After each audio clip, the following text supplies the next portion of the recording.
Okay, just a couple more momentum conservation questions or examples here. A puck that is traveling at 4.2 meters per second west rebounds off of a puck with twice its mass that's traveling 2.4 meters per second east. If the smaller puck's final velocity is 3.4 meters per second east, what is the what is the final velocity of the larger puck? So I've got some sort of puck and some sort of bigger puck. They come towards each other, they collide, and they bounce off of each other.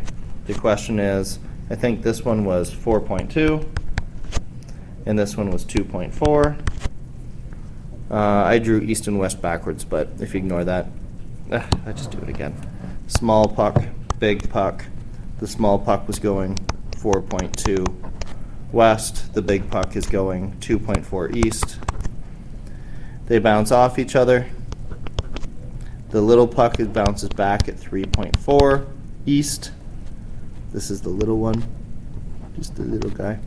And then what's the final velocity of the big puck?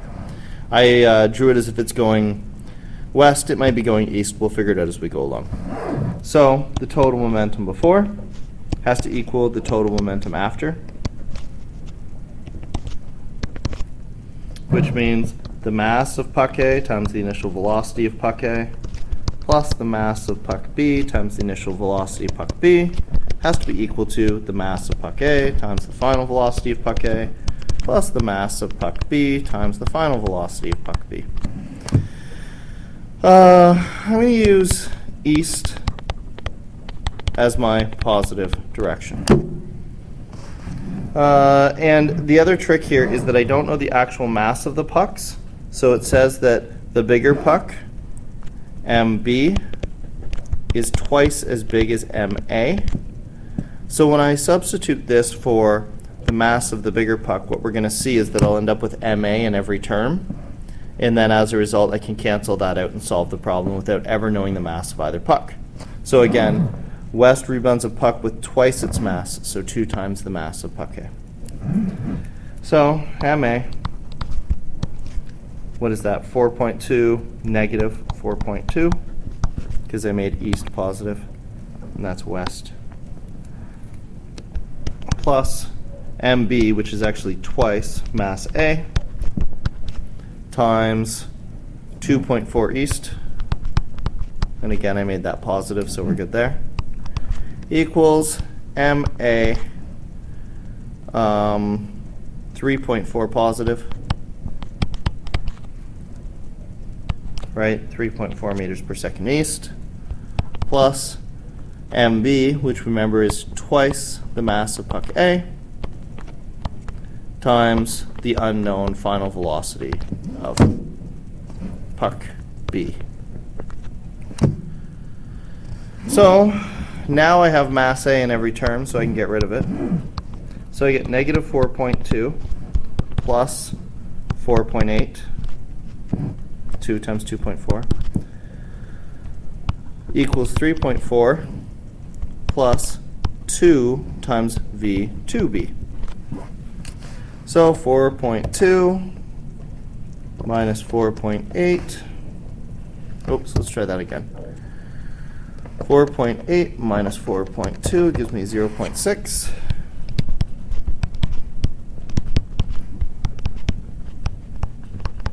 And then moving the 3.4 over, 0.6 minus 3.4 is 2.8 meters per second kilograms equals 2 times, actually sorry, just meters per second, 2 times V2B.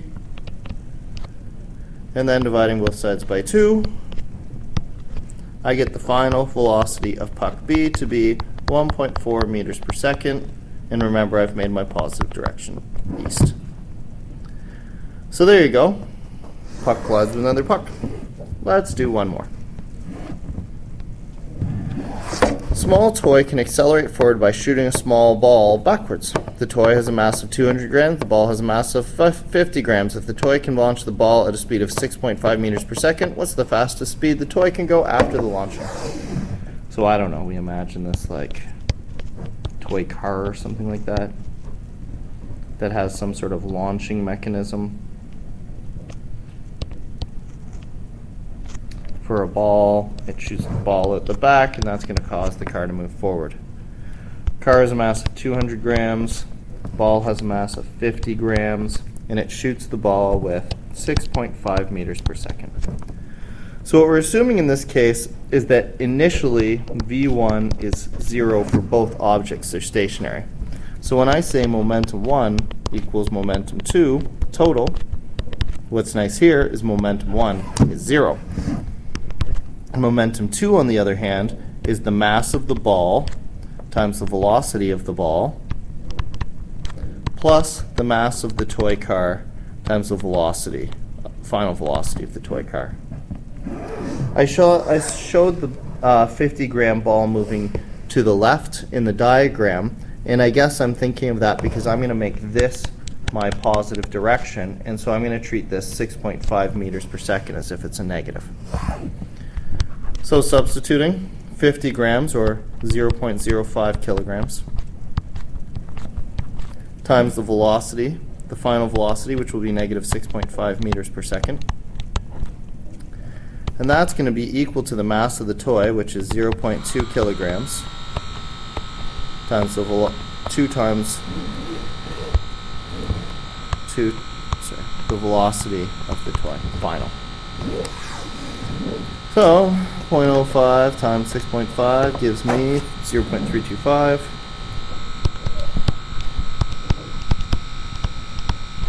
Kilogram meters per second.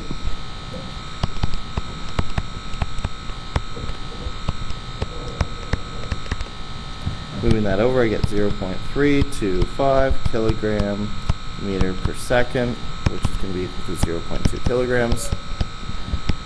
V2t, dividing both sides by 0.2 kilograms.